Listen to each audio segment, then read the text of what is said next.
I think this video is going to be a little less hee hoo hoo compared to my previous one where I talked about basically discovering that I liked girls and just learning about the queer community. I'll be discussing how I realized that I'm a lesbian, or more specifically, how I realized that I am not romantically or sexually attracted to men, which is very different from discovering that you like girls. Okay, so where did I stop in my last video? Alright, both my best friend and I came out to each other as bi at the same time. So that was a lot of fun. I made a queer account where I just posted memes and made friends, which was really cool. I had a long distance girlfriend for about less than a week, so I don't really count that. I didn't even know her that long. It was all fun and games to have this secret identity no one knew about except my best friend. Until after a few weeks I realized that I would have to come out to my family at some point if I did ever get a girlfriend. And the very thought was enough to make me feel nauseous. I am very close with my mom, so I didn't have much of a problem of coming out to her, but it also meant that there was a big chance that it could completely change and ruin our relationship. To make matters worse, my dad was very strict and very religious. So if I was afraid to come out to my mom, who I was very close to, and it could make us strangers, then my dad probably would have ended up disowning me if I told him. Long story short, I came out to my mom about 4 times. She was really confused, thought that she failed as a mother, could barely sleep, and now she had to keep this secret from my father, who she was around basically 24/7. It made me feel so bad that I went back and forth with excuses of the internet influenced me and it's just a phase, etc. Then one day I decided to stick to my true feelings and told her that it's who I am, no going back. She asked for time to process it and get used to it, but she said that she still loves me very much, which I was grateful for. Later, I came out to my dad while absolutely sobbing. To me and my mom's surprise, he said that he accepts me no matter what, and that I should just be careful because people might try to hurt or take advantage of me because of this. It was a really strange interaction considering the person he was at the time and what I have witnessed him saying and doing. But I was also really happy to have been able to still stay in my parents' lives as their only queer daughter. Yay, successful coming out to my parents. My younger brother panicked a bit, but after I told him I am not a man hater, he seemed to be okay with it. There was this one time where he just walked up to me and gave me a hug and said Happy Pride Month during June 2019, I think, or during June 2020. I can't remember, but that was so cute, man. He was like 12 or 13 while I was 17 at the time. Later I came out to the rest of my friends and one of my straight girlfriends said, if I were to ever kiss a girl, you'd be my first choice. That left me baffled for quite a while. I honestly wonder how she's doing now. Anyway, from there it was pretty chill. I could be gay more openly, which was great. Even had a little on and off situationship with a girl who is still now my friend and one of my best friends. We made out a bit in a bathroom stall at a club. She was my first and only girl kiss. When I told my best friend, he was like, now you can sing Katy Perry's song. And I did. It was pretty awesome. But I also did hurt her a few times simply because I didn't know what I wanted. I knew I liked girls, but I was too afraid to explore my attraction to them, so I always kept them at a distance. Not that I had a lot of situations where I was involved with girls, but whenever one did come along, I was always all bark and no bite. I kept opting to be with a guy because that was what felt familiar to me. During COVID, I got a long-distance boyfriend. Probably the most healthy and greatest relationship I ever had, but it did reflect back a lot of good and quote-unquote bad things about myself as a person. We were at a point where I told him either we work through this or we break up, which took a lot in me to say because I was so attached to this guy out of desperation since he was the best guy I have ever met and thought I would never find someone like him again. But also looking back, he was the only acceptable guy I found that I was willing to date even if I felt uncomfortable yet didn't know why. When we made things official, I was like, damn, now I'll never know what it's like to date a girl. But I was also relieved that I had an excuse to avoid that unfamiliar territory. Then when we broke up, I was absolutely shattered. He was the first and only guy I saw myself with, but I also attached my whole life, world, and identity around him. I couldn't even be without him for a weekend when he went away with his family to celebrate his birthday without physically feeling like I couldn't breathe. I didn't know who I was without him, and after some self-reflection, I realized how incredibly unhealthy that was and decided that I was never going to do that to myself again. When we broke up, amongst all the heartache and tears, there was a sense of relief too. Not just from the suffering, but also from the fact that I could try dating girls, because I really wanted to. Did I do it? No. My attention was still with guys, but I became more easily annoyed and snappy with them. Not a lot, but just more than I was, which wasn't much to begin with anyway, I shrugged it off as I'm just getting involved with guys that aren't up to my standards. In mid-2024, a very old friend of mine reached out to me. We knew each other since middle school. I was surprised, but we went in and out of touch throughout the years, so it wasn't very out of the blue. For about 2 months we talked, flirted a lot and very heavily. Then things did a sudden but predictable 180 where he started talking less and less, a pattern I was all too familiar with. And that was the last time I got romantically involved with a guy. Guess what I did then?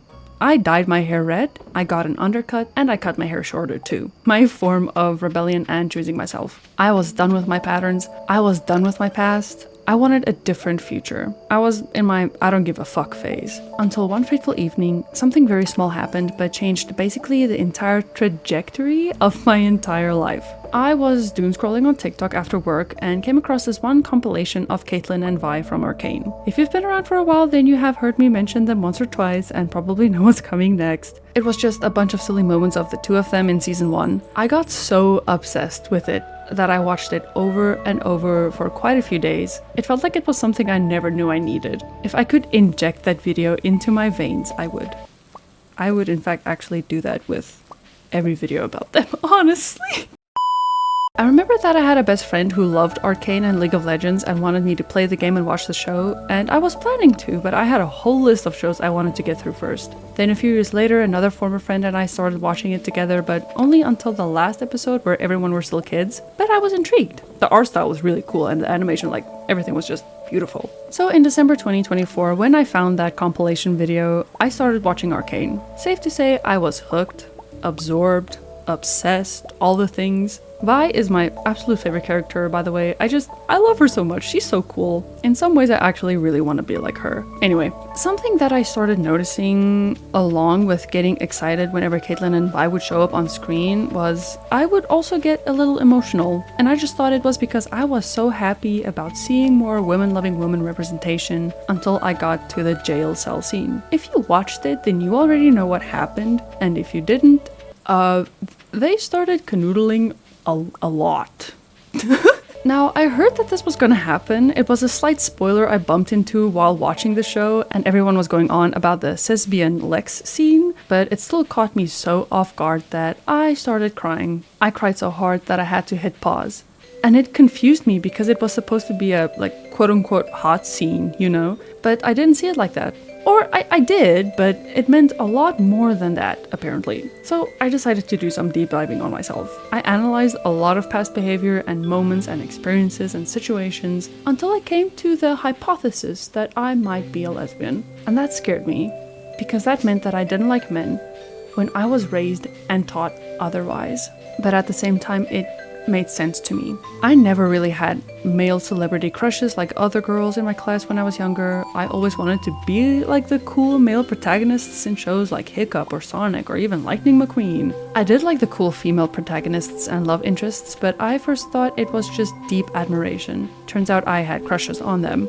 I always felt uncomfortable watching a straight couple kiss on TV and thought I was a late bloomer when it came to romance. Even with my boyfriends, I felt uncomfortable whenever they flirted with me, made physical contact, literally anything. But since I thought that was what love was, I wrote off my anxiety and my body's way of telling me it was uncomfortable as the butterflies that all the girls talked about, which was a very dangerous thing actually.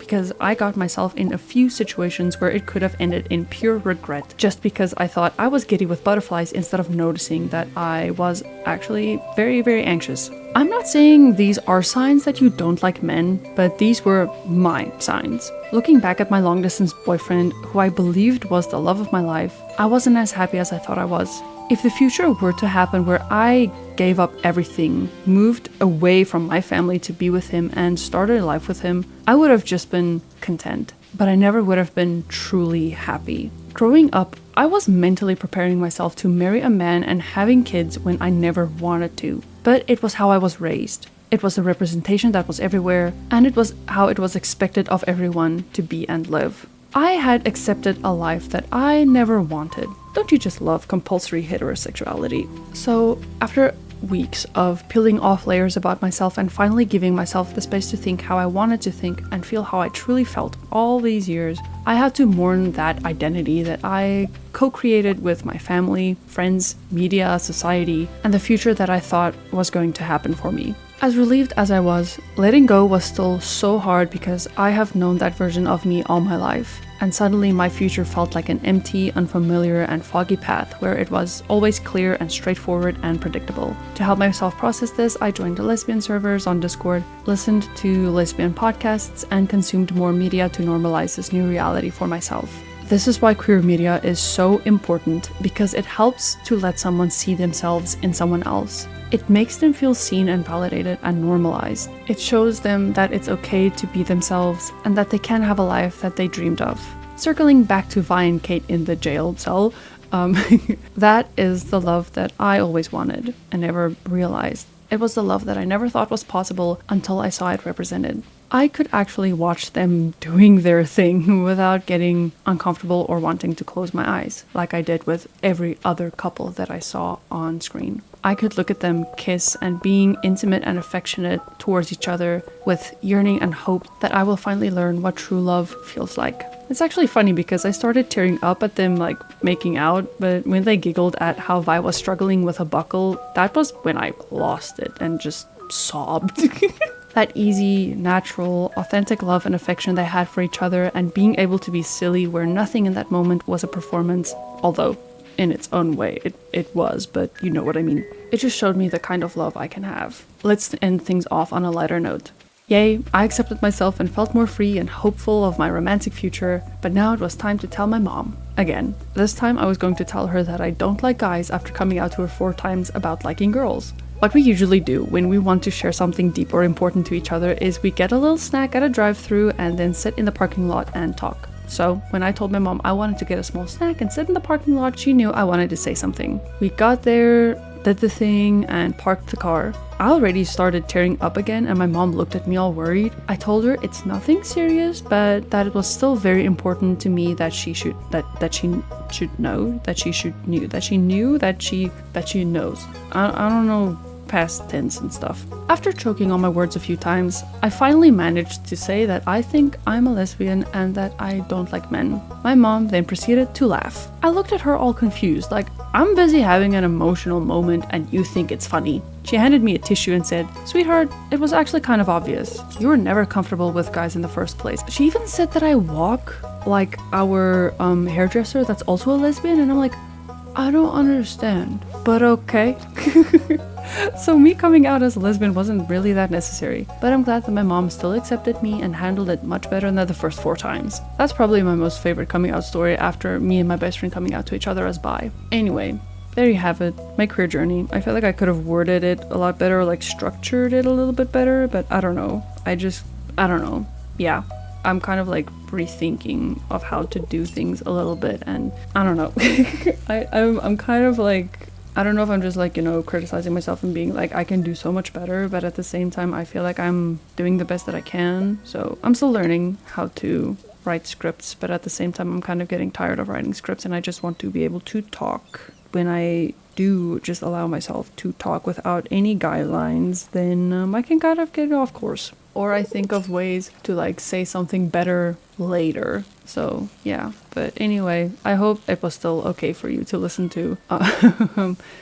Anyway, there are probably some other stories that I forgot to include, but they'll most likely be told over time. I hope you enjoyed me talking about this whole thing and that it brought you some hope or joy or representation or entertainment. I have no idea how I'm going to end it off, but I just wanted to say that your feelings are valid. You are valid. And don't change or restrict yourself just to make someone else happy or to conform to societal norms. Seriously. Screw the patriarchy. I love you. Thank you for listening and or watching. And I'll talk to you in the next one.